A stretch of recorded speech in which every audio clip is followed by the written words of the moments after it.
Hello everyone, welcome back to my channel. आज हम the code of civil procedure 1908 देखेंगे। CPC के आज हम सेक्शन 1 से लेकर 8 तक के प्रोविजंस को देखेंगे। सबसे पहले हम इसका प्रारंभिक देखेंगे, मतलब प्रीलिमिनरी देखेंगे। इसके अंतर्गत हम सबसे पहले ये जानेंगे कि सीपीसी आखिर है क्या। सीपीसी वह है जो कि एक प्रोसीजर लॉ कहलाता है, मतलब जैसे कि सब्सटेंशियल लॉ होता है और प्रोसीजरल लॉ होता है, तो सीपीसी जो है वो प्रोसीजर लॉ में आता है। मतलब सिविल मुकदमे सिविल कोर्ट में किस कानून के हिसाब से चलाए जाएंगे वो सीपीसी में बताता है। मतलब वर्तमान के जितने भी दीवानी मुकदमे वर्तमान में चलाए जा रहे हैं उसके संबंध में सीपीसी बताता है। सीपीसी एकमात्र ऐसा विषय, ऐसा सब्जेक्ट है जिसमें कि सेक्शन के साथ साथ उसके ऑर्डर्स भी बताए गए हैं। इसमें कंप्लीट सेक्शन 158 सेक्शन है जिसमें ऑर्डर 51 बताए गए हैं और इसे 11 भागों में बांटा गया है। तो यहाँ हम इस वीडियो में हम सीपीसी के बारे में जानेंगे। 1 के अंतर्गत संक्षिप्त नाम, प्रारंभ और विस्तार आता है। सेक्शन के अंतर्गत बताया गया है कोड ऑफ सिविल प्रोसीजर 1908 के नाम से इसे जाना जाता है। 1909 के फर्स्ट डे से ही ये पूरे इंडिया पे लागू हो गया था। जम्मू कश्मीर, नागालैंड और आदिवासी जनजाति क्षेत्रों के अलावा ये संपूर्ण भारत में लागू होता है। परंतु जो नागालैंड और जनजाति क्षेत्र से संबंधित जो स्टेट गवर्नमेंट होती है वो नोटिफिकेशन के द्वारा इस कोड को नागालैंड के कुछ पार्ट में या फिर किसी हिस्से में या फिर ट्राइबल एरिया जैसा भी हो वो केस होगा वो एक्सटेंड कर सकती है। और किसी भी प्रकार का अगर सप्लीमेंटल, इंसिडेंशियल या फिर कंसिक्वेंटल मॉडिफिकेशन के द्वारा नोटिफिकेशन में स्पेसिफाइड किया जा सकता है। एक्सप्लेनेशन में बताया गया है जो टेरिबल एरिया मींस वे टेरिटरीज जो कि 21 जनवरी 1972 के बिफोर कॉन्स्टिट्यूशंस के 6th शेड्यूल्स के पैराग्राफ 20 में असम के टेरिबल एरिया में इंक्लूडिंग थे।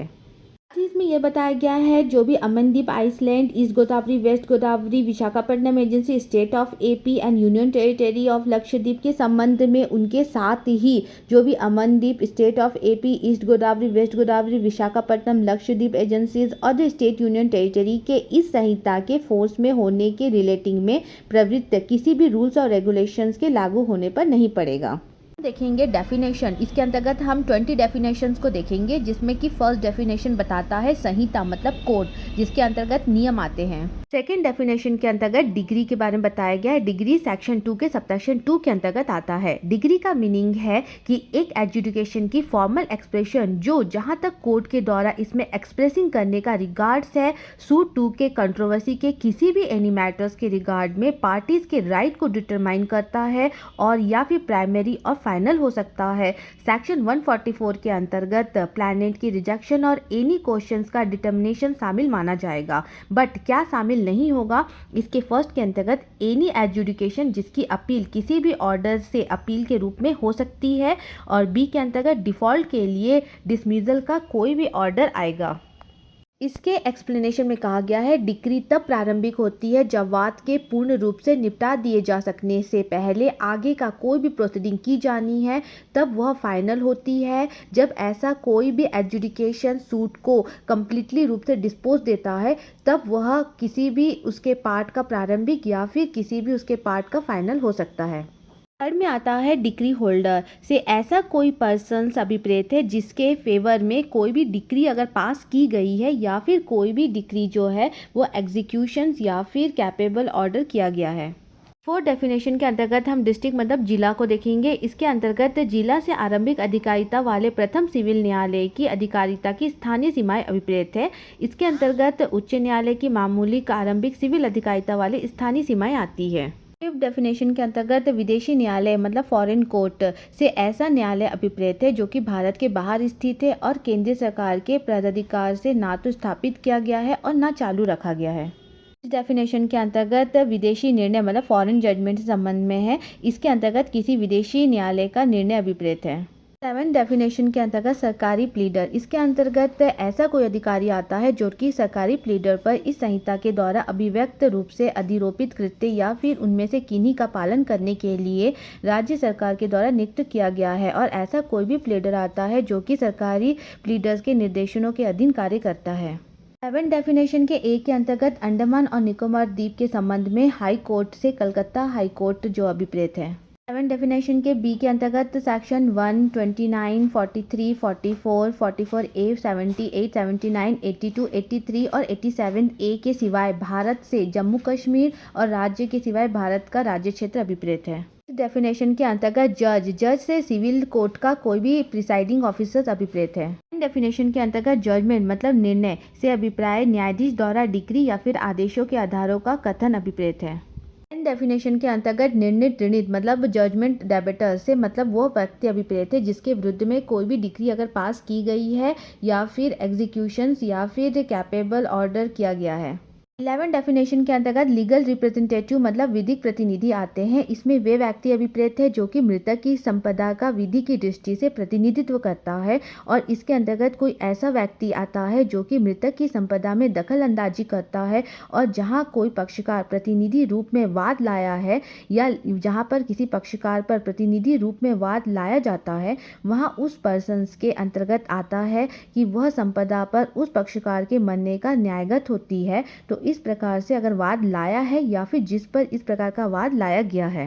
डेफिनेशन के अंतर्गत संपत्ति के अंतःकालीन लाभ, इससे मतलब ऐसे लाभों पर ब्याज सहित वे लाभ अभिप्रेत है जो ऐसे संपत्ति पर सदोष कब्जा रखने वाले व्यक्तियों को उससे वस्तुतः प्राप्त हुए हो और जिन्हें वह मामूली तत्परता से उससे प्राप्त कर सकता था, किंतु सदोष कब्जा रहने वाले व्यक्ति द्वारा की गई ऐसी अभिवृद्धियों के कारण हुए लाभ इसके अंतर्गत नहीं आएंगे।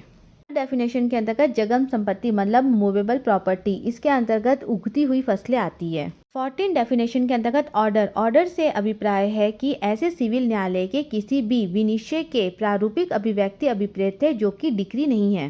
15 डेफिनेशन के अंतर्गत प्लीडर से न्यायालय के किसी अन्य व्यक्ति के लिए उपसंजात होने और अभिवचन करने का हकदार कोई भी व्यक्ति अभिप्रेत है और इसके अंतर्गत अधिवक्ता, वकील और किसी भी उच्च न्यायालय का अटर्नी आता है। 16 डेफिनेशन के अंतर्गत विहित मतलब प्रिस्क्राइब्ड से मतलब नियमों द्वारा विहित अभिप्रेत है।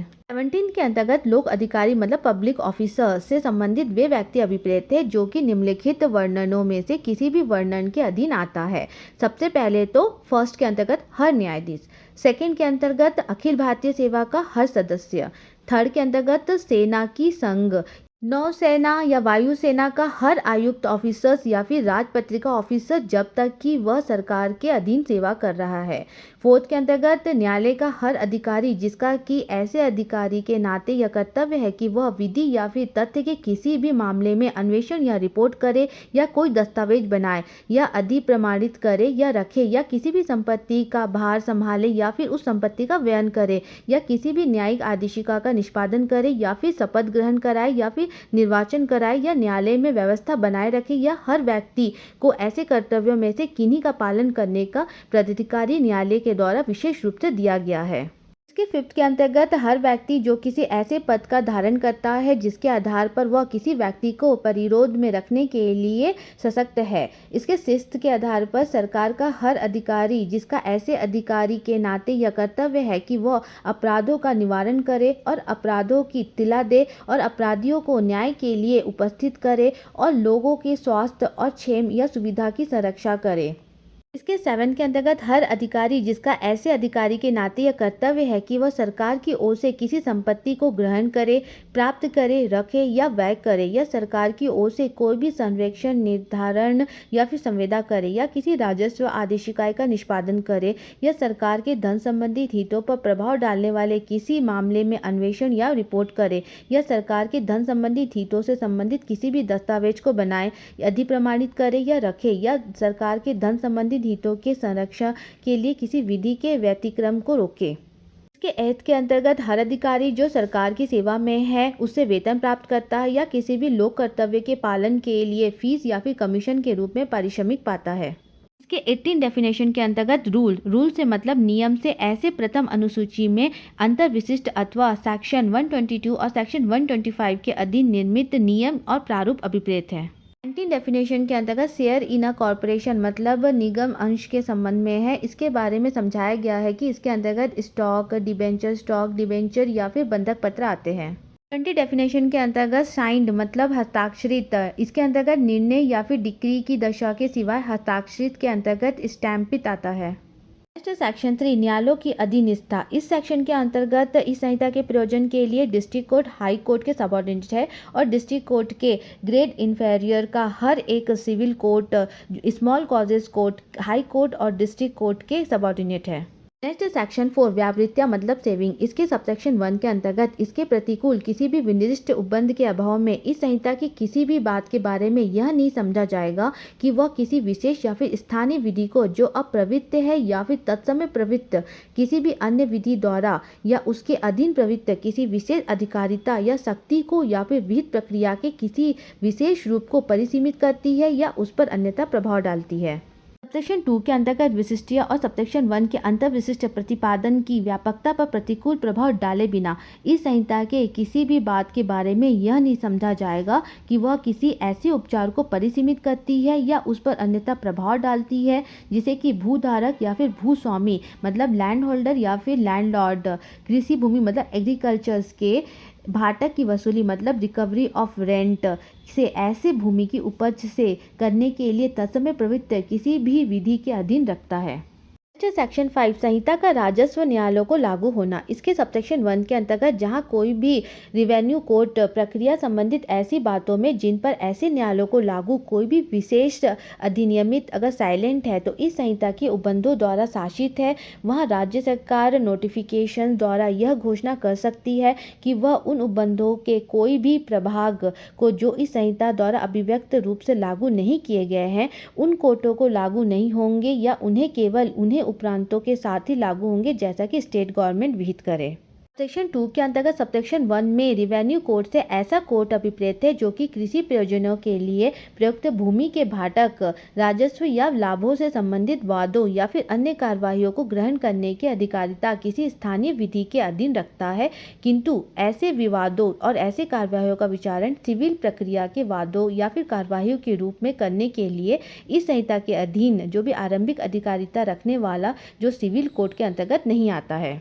सेक्शन 6 धन संबंधी अधिकारिता। इस सेक्शन के अंतर्गत अभिव्यक्त रूप से जैसा उपबंधित है उसके सिवाय इसकी किसी भी बात का प्रभाव ऐसा नहीं होगा कि वह किसी कोर्ट को उन सूट पर अधिकारिता दे दे जिसकी रकम या जिसकी विषय वस्तु का मूल्य उसकी मामूली अधिकारिता की धन संबंधी सीमाओं से अधिक है। नेक्स्ट सेक्शन 7 प्रांतीय लघुवाद न्यायालय। इन सेक्शन के अंतर्गत उन न्यायालयों पर जो कि प्रांतीय लघुवाद न्यायालय अधिनियम 1887 के अधीन या फिर बराल लघुवाद न्यायालय अधिनियम 1905 के अधीन गठित है या उन न्यायालयों पर जो कि लघुवाद न्यायालय की अधिकारिता का प्रयोग उक्त अधिनियम या फिर विधि के अधीन करते हैं या फिर उन न्यायालयों पर जो कि समरूपी अधिकारिता का प्रयोग करते हैं निम्नलिखित उपबंधों का विस्तार नहीं होगा। अर्थात इसके अंतर्गत फर्स्ट क्लॉज के अंतर्गत इस संहिता के पाठ के उतने अंश का जो कि फर्स्ट के अंतर्गत उन वादों से संबंधित है जो कि लघुवाद न्यायालय के संज्ञान से अपवादित है। सेकेंड के अंतर्गत ऐसे वादों की डिक्रियों के निष्पादन से संबंधित है। थर्ड के अंतर्गत इमूवेबल प्रॉपर्टी के अगेंस्ट में डिक्रियों के निष्पादन से संबंधित है। इसके बी क्लॉज के अंतर्गत निम्नलिखित जो सेक्शनों का अर्थात मतलब सेक्शन 9 का, सेक्शन 91 और सेक्शन 92 का, सेक्शन 94 और सेक्शन 95 का, जहाँ तक कि वे फर्स्ट के अंतर्गत जो भी इमूवेबल प्रॉपर्टी की कुर्की के लिए आदेशों, सेकंड के अंतर्गत व्यापदेशों और थर्ड के अंतर्गत इमूवेबल प्रॉपर्टी के रिसीवर की नियुक्ति अर्थात के अंतर्गत सेक्शन 94 के क्लॉज ई के निर्दिष्ट अंतर्विशिष्ट आदेशों को प्राधिकृत करती है या उनसे संबंधित है। इसके सेक्शन 96 में सेक्शन 112 तक की जो धाराएं है और धाराएं 115 तक का। सेक्शन 8 प्रेसिडेंसी लघुवाद न्यायालय।